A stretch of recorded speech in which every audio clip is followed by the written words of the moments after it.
I was born in Los Angeles, California. My dad's name was James K.O. Dunn. My mom's name was Donna Lee. My dad was like a jack of all trades, master of none. He probably should have been a surgeon. He was great with his hands. I have a sister, Donna Lynn, and I had a half-brother, David Richardson. We were very close. I mean, we kind of raised ourselves, so we had to become close. I mean, it was her and I. And then we watched out for our little brother that did all kinds of things.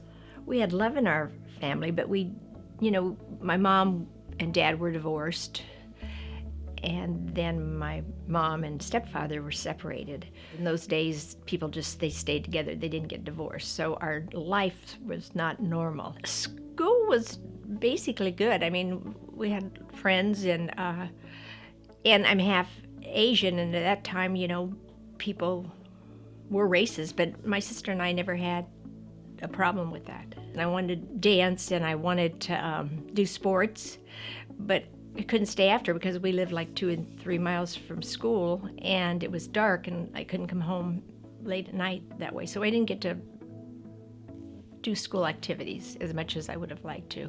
The teachers, that was important. I remember Mr. Crever, and he was our history teacher, and I really enjoyed him, and he taught us a lot.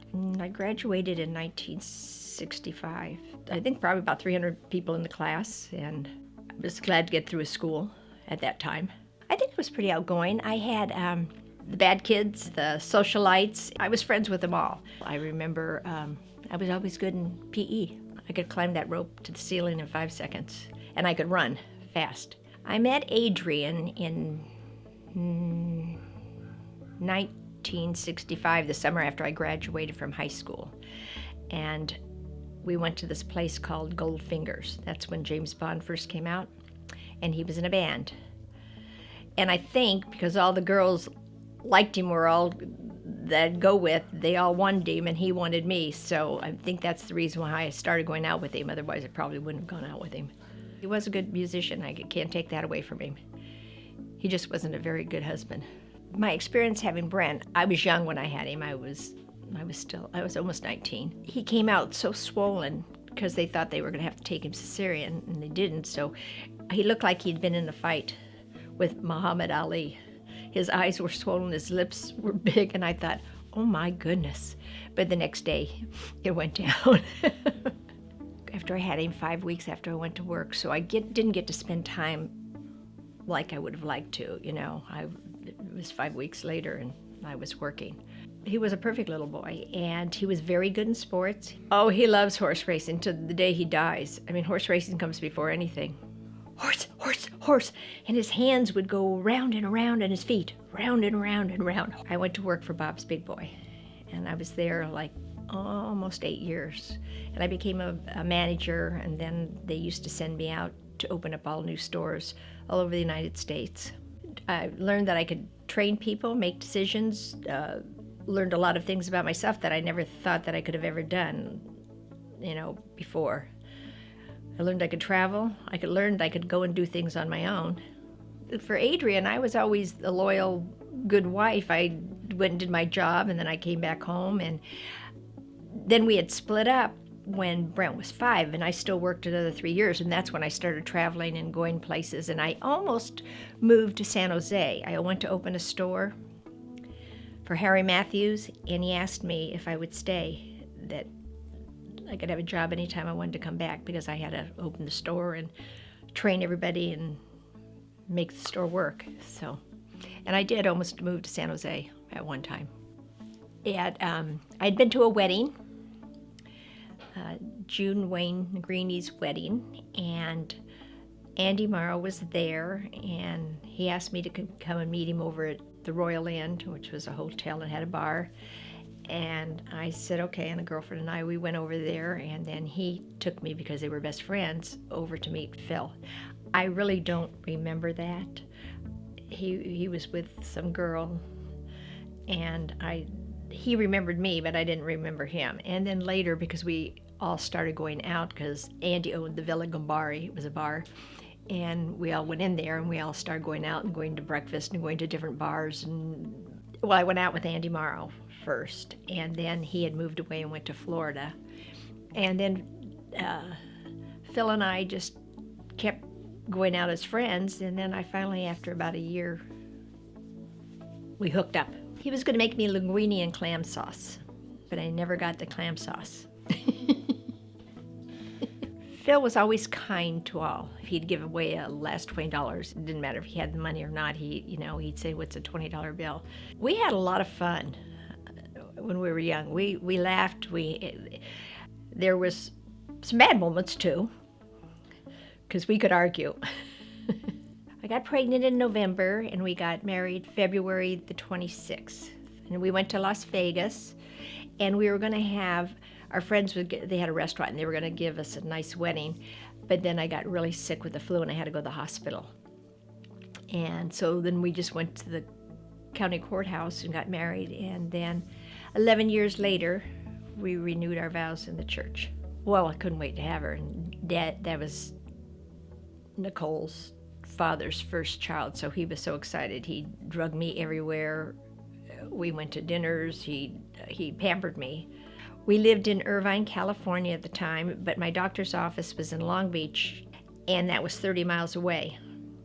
And I went into labor about 5:30, and as soon as I got in the car, my pains were getting harder and harder, and Phil kept saying, "No, they're 5-6 minutes apart," which they were about 3 minutes apart, 2.5 minutes apart. He drove down a 405 freeway, not in a lane, on the side of the road, flashing his lights, hoping the police would come. Well, when we got off the freeway, I don't know how many red lights he went through. He really wanted to find it. And we got to the hospital at 9 o'clock. Poor thing, he got out and tried to get my arm to help me out of the car, and his hands were like ice cubes. And we went in, it was 9 o'clock. The doctor came in and checked me. He said, "She's not going to have the baby until 3 o'clock, 4 o'clock this afternoon probably." He went back to the office, and also my labor pains got really hard. And it was like an hour later, I had Nicole. I thought she looked like a little China doll. Phil went out, and he sat there and looked at Nicole for about 2 hours in the window. And then he had to go back to Irvine, which then he went to the Lakeside restaurant, him and his friend, and he was supposed to come back in an hour or two to see me. And I called about 9 o'clock. I said, "Where are you?" He was sound asleep. So he came into the hospital about midnight. We lived in Irvine for 8 years. Then we moved to Bullhead. It ended up being a really pretty place. They built it up, and we had a restaurant there for 20 years. Raised Nicole. She was a nice little girl. Great student. Always tried to follow her dreams, and I try to go along with that too, because I didn't always get to do that. So her dad and I always wanted her to be fulfill the things she wanted to do. The only thing is she wanted to try out for commercials when she was young, and I didn't. We lived in Bullhead. We were in the jewelry business. Phil went back to LA because it was around Christmas time, and he was working, and I was there with Nicole. And I went over to go to the grocery store, and I saw this little restaurant for lease. So when he came back, I said, "We're going to open," because we had all kinds of restaurant equipment. I said, "We're going to open a restaurant." He goes, "What?" And I said, "We're going to open a restaurant." And then I took him over and showed him where it was, and then we opened a restaurant. We loved it. Nikki's Bit of Italy. I did a little bit of everything. I've cooked, I waited tables, I bartended, made schedules out, cleaned. During that whole time, I have a lot of great memories. Things even in the restaurant, and like at Christmas and Thanksgiving, we'd be closed, but we'd open to the public. I raised my daughter there. We traveled all over. She went into Star Search, and thank goodness her dad went along with the program. We moved to La Quinta. We stayed there for 3 years, and then my daughter Nicole was going to have my grandson, Quinn. And then we moved to LA for 3 years. And then they moved back to New Zealand, and we didn't know how long they were going to be gone. And my niece talked me into moving to Vegas, and she was having my nephew. We were there 3 more years, and then after that, we moved back to Palm Desert. Having my first grandchild was the best thing in the world. I think if you're a good grandparent, you have to follow the rules of the mom and dad, because there are rules. You can't just make up your own, even though you spoil them more, and you get to give them back. You just get to have fun with them. Oh, he was the best little boy. And he's so cute. We got so many videos of him. He was so cute when he sings Moon River. Wherever you're going, I'm going your way. And so we'd babysit, and then we'd take him to breakfast, and he loved going to have breakfast and having pancakes. And, or there we'd pick him up and go pick him up from the house and take him to lunch, because he was the best little boy. And he loved cars. Lots of cars. He'd line them all up, all had to be in straight lines. What I'm most proud of is Phil and I have been married a lot of years, that it's not always easy. My children and my grandson, I just wish I could hope to be alive long enough to see him grow up and see what he can do. My husband has Alzheimer's now, and that's not always easy. It's a tough situation, and it's a tough situation for him too. I learned to like myself better and not be sorry for the things that happened in my life that you try to forget. And to believe in love. Regrets. I don't think, how can you regret? I think everything you do, even if it's bad, it's a life lesson, and sometimes it turns into something good. Advice for Quinns and all of his children that I probably won't get to see. I want him to have integrity, believe in himself, go to college, and follow your dreams. Always follow your dreams, and tell your kids that. And if you're going to be married, be honest, faithful into the marriage. And listening. Listening's a big thing. I haven't always listened. I want to be remembered as smart, because I didn't always think I had any smarts. Loving, a good mom,